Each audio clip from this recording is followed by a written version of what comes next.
Bonjour, nous sommes le vendredi 6 mai 2022 et je vais appeler ma vidéo «Non, les Russes ne bluffent pas». Alors un petit retour en arrière, ça se passe le 18 décembre 2020. Qu'est-ce qui se passe ce jour-là? De mon point de vue, je publie une vidéo qui s'appelle «Les États-Unis ont perdu». Et j'explique aussitôt que je ne dis pas la Russie a gagné parce que la Russie nie être le responsable voilà, du piratage de l'ensemble du réseau américain des États-Unis et d'un certain nombre de pays de l'OTAN. Piratage qui a été constaté, mais les Russes disent ce n'est pas nous, donc je n'appelle pas ma vidéo les Russes ont gagné, je les appelle les États-Unis ont perdu. Alors, ma question, voilà la question, c'est ce qu'on appelle une question rhétorique parce que la réponse est évidente. Est-ce que je bluffe quand j'intitule ma vidéo les États-Unis ont perdu, comme alternative d'ailleurs à la Russie a gagné? Est-ce que je bluffe quand je fais ça? Hein, tout le monde connaît la réponse. Non, je ne bluffe pas. Pourquoi est-ce que je ne bluffe pas? Parce que je pars d'une information que je trouve dans les journaux, dans des revues, c'est bien expliqué, on sait exactement ce qui s'est passé. Une compagnie qui s'appelle SolarWinds et qui fait des rustines patches informatiques et qui s'est fait, voilà, qui s'est fait pirater probablement par la Russie. Alors, c'est pas du bluff, quand je dis ça. Pourquoi c'est pas du bluff? On ne bluffe que quand on ne dispose pas de l'information et qu'on est obligé de spéculer sur l'information qu'on n'a pas. C'est pour ça qu'au poker, on parle de bluff. On bluffe parce qu'on ne sait pas exactement ce qui se passe. Imaginons que par un système de tricherie, je sache exactement ce qu'il y a dans les, voilà, quelle est la main exactement des personnes en face. Est-ce qu'à ce moment-là, je dois bluffer? Bien entendu que non, j'ai toute l'information, je peux poser le geste qui est le meilleur geste qu'on puisse poser. Alors, euh, qu'est-ce qui me conduit à faire cette vidéo ce matin? C'est le fait que hier soir, en une, à partir de 19h, un article en une du journal Le Monde disant on parle de plus en plus de guerre nucléaire en Russie. Et l'article est fait par un correspondant du Monde à Moscou. Et l'article est fait sérieusement. Il n'est pas dit les Russes bluffent. On parle de l'information qui circule à Moscou, en particulier ce qu'on peut voir à la télévision sur les organismes voilà, d'État de la télévision. La question qu'on se pose, qu'il faut se poser à ce moment-là, c'est pourquoi est-ce que c'est le premier article, je dirais, sérieux que je vois du côté occidental à propos des menaces d'ordre de guerre thermonucléaire venant de la part des Russes. Pourquoi est-ce que c'est la première fois qu'on ne dit pas on bluffe? Parce que c'est le correspondant à Moscou, voilà. Il sait, il entend ce qu'il entend et il sait que ça repose sur des vraies informations.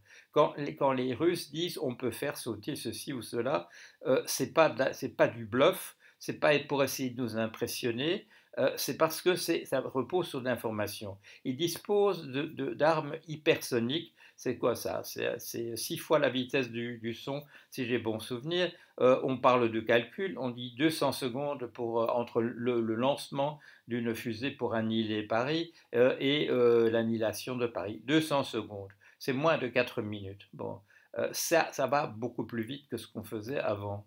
Alors on dit oui, mais on sait, on a des armes qui nous permettent non, pas à cette vitesse-là, pas à cette vitesse-là. Les Russes le savent. Pourquoi est-ce qu'ils attaquent l'Ukraine au moment où ils le font?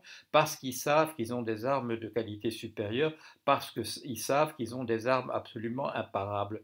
Nous, on dit oui, ils bluffent. Non, non, ils bluffent pas. Ils disent il faut pas intervenir dans cette guerre en Ukraine. Il ne faut pas se poster comme le fait par exemple M. Johnson de manière tout à fait spectaculaire en disant on va se ranger du côté des Ukrainiens en douce et on va s'arranger pour qu'ils gagnent. Non, mauvaise analyse, ne pas comprendre de quoi il s'agit en face. Alors chaque fois que les Russes parlent d'armes thermonucléaires, on dit c'est tellement ils sont acculés, ils ne peuvent plus faire qu'une seule chose, c'est essayer de lancer des menaces en l'air. Non, ce n'est pas des menaces en l'air, c'est une bonne évaluation de la situation.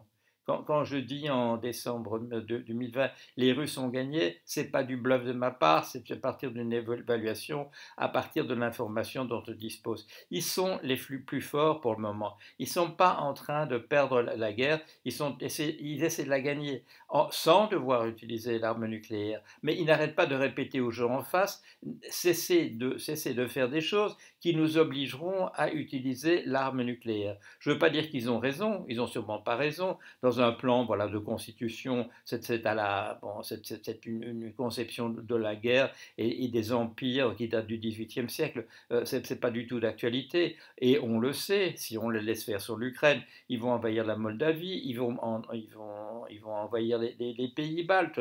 Donc c'est vrai qu'il faut les arrêter. Mais il ne faut pas dire qu'ils bluffent parce que ça nous met un tel désavantage, c'est ne pas comprendre la situation, ne pas comprendre l'avantage qu'ils ont véritablement sur le terrain et le fait que, ça je l'ai dit dès le départ, comme c'est engagé, de la manière dont c'est engagé, la Russie ne peut pas se permettre de perdre.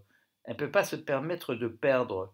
Donc elle va utiliser les moyens dont elle dispose véritablement. Et elle décrit ses moyens, elle n'est pas en train de bluffer, on n'est pas dans un jeu où personne ne sait exactement quelles sont les cartes de l'adversaire. Non, eux connaissent les cartes de l'adversaire, ça les met dans une position extrêmement avantageuse et nous courons un risque considérable à ne pas prendre ça au sérieux, à continuer à leur donner des armes, mais c'est normal, parce que moi je trouve complètement normal qu'un peuple s'autodétermine, et ce n'est pas aux Russes de dire aux Ukrainiens ce qu'ils devraient voter quand ils doivent voter, mais on est dans une situation où l'interprétation de la situation sur le terrain, et je ne veux pas dire simplement en Ukraine, mais dans toute la région voilà, de l'OTAN face à la Russie, on est dans une situation où les Russes connaissent la donne. Et nous, on fait semblant de dire qu'eux, ils ne savent pas véritablement, et ils font comme nous, ils disent un peu n'importe quoi pour essayer d'impressionner l'adversaire. Ça va très très très mal se terminer. C'est pas par hasard que quand je fais un papier, le 26 janvier, c'est quoi? C'est 29 jours exactement avant que la Russie n'envahisse l'Ukraine, que je dis, et maintenant la guerre. C'est pas non plus, je bluffe pas quand je fais un papier qui s'appelle Et maintenant la guerre. C'est une analyse de ce qui se passe sur le terrain. Et une fois de plus, désolé, dans mon papier du 26 janvier, on peut le ressortir, c'est ce que j'ai fait hier soir, on peut le ressortir 29 jours avant l'invasion, je dis exactement ce qui va se passer. Et je continue, et je dis ce jour-là, c'est une guerre thermonucléaire qui s'amorce. Alors il y a j'allais dire des imbéciles, mais il y a des imbéciles qui me disent, mais on n'est toujours pas mort. Oui, le jour où on sera mort, vous ne serez pas là pour me dire que finalement j'avais raison. C'est pas parce que ça va heureusement un peu plus lentement, mais on est quand même sur un truc qui se déroule comme according to plan, qui se déroule exactement de la manière qui était prévisible si on fait un tout petit peu attention aux informations dont on dispose véritablement. Le fait que les Russes non seulement ont vérolé entièrement les systèmes numériques de l'Occident, mais qu'ils ont des armes hypersoniques, des armes qui vont beaucoup plus vite, des armes nucléaires qui vont beaucoup plus vite que ce que le camp en face, dont le camp en face dispose. Il faut en tenir compte, mais messieurs, dames, cessez d'utiliser cette expression de bluff. J'ai salué quand hier soir le Monde publie un article sérieux à ce sujet en disant les Russes parlent d'une guerre thermonucléaire et ils en parlent sérieusement. C'est vrai. Je regarde sur Le Monde ce matin, cet article a entièrement disparu de la première page. Est-ce qu'il y a des gens quelque part qui disent oui, c'est pas une bonne idée de mettre cet article-là en une du Monde? Je n'en sais absolument rien, mais en tout cas cet article est un article sérieux. Il dit ce qu'on dit à Moscou, et ce qu'on dit à Moscou, ce n'est pas du bluff, c'est une évaluation, je dirais, bien faite en fonction de tous les éléments dont on dispose de la situation telle qu'elle est. Voilà. Merci.